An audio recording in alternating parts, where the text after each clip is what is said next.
लक्ष्य के प्रति जब आपकी दृष्टि ऐसी हो जाएगी, कोई भी माध्यम हो, कोई भी क्षेत्र हो, आप उसमें सफलता हासिल करेंगे। जो विद्वज्जन होते हैं, विद्वान लोग होते हैं, वो भी देख पाते हैं जो सबको दिखाई नहीं देता। उनमें से एक आयुष गौड़ थे, जिन्होंने हम सबको देखा है।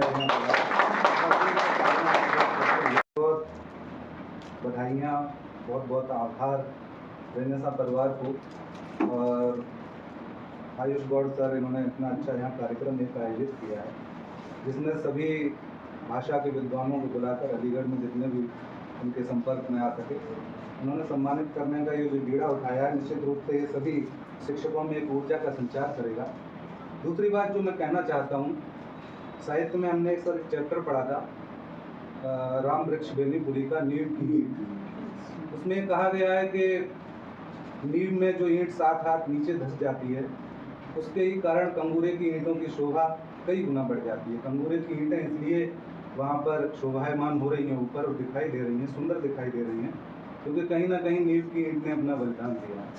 तो हम सब वही लोग हैं नींव की ईंट की तरह, जो शायद समाज में कहीं ना कहीं लोगों की नज़र में नहीं आ रहे हैं, लेकिन जो विद्वज्जन होते हैं, विद्वान लोग होते हैं, वो भी देख पाते हैं जो सबको दिखाई नहीं देता। उनमें से एक आयुष गौड़ थे, जिन्होंने हम सबको देखा है। और दूसरी बात यह है कि किसी भी क्षेत्र में जो भी कार्य किया जा रहा है, उसमें व्यक्ति का जो एकात्म परिश्रम है, वो जो खुद कर रहा है, वो कहीं ना कहीं उसे सफलता के शिखर तक पहुंचाता है। उसमें बहुत सारे साधन के, अच्छा स्कूल, अच्छे शिक्षक और बहुत सारी सुविधाएं, ये मिलना ठीक है, अच्छी बात है।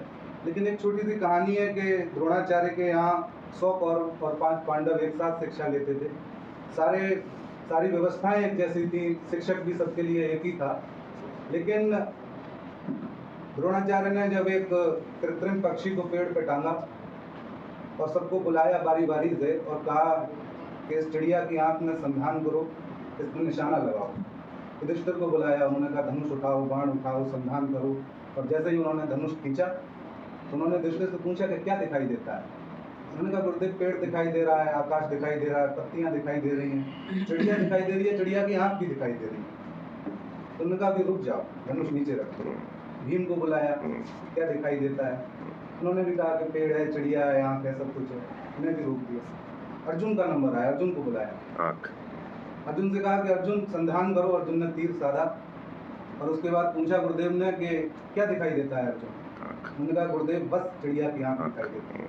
तीर छोड़, सीधा आंख में जाके लगा। तो लक्ष्य के प्रति जब आपकी दृष्टि ऐसी हो जाएगी, कोई भी माध्यम हो, कोई भी क्षेत्र हो, आप उसमें सफलता हासिल करेंगे।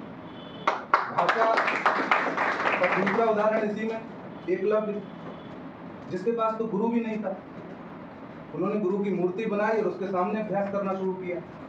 और ऐसा अभ्यास किया कि गुरुदेव को चिंता हुई कि अर्जुन से आगे ना निकल जाए, जैसे मैं सिखा रहा हूँ उससे आगे ना निकल जाए। अंगूठा मांग लिया, मांग लिया ना मांग लिया, इस पर तमाम तरह के विचार विमर्श हुए समाज में कि नहीं मांगना चाहिए था, मांगना चाहिए था।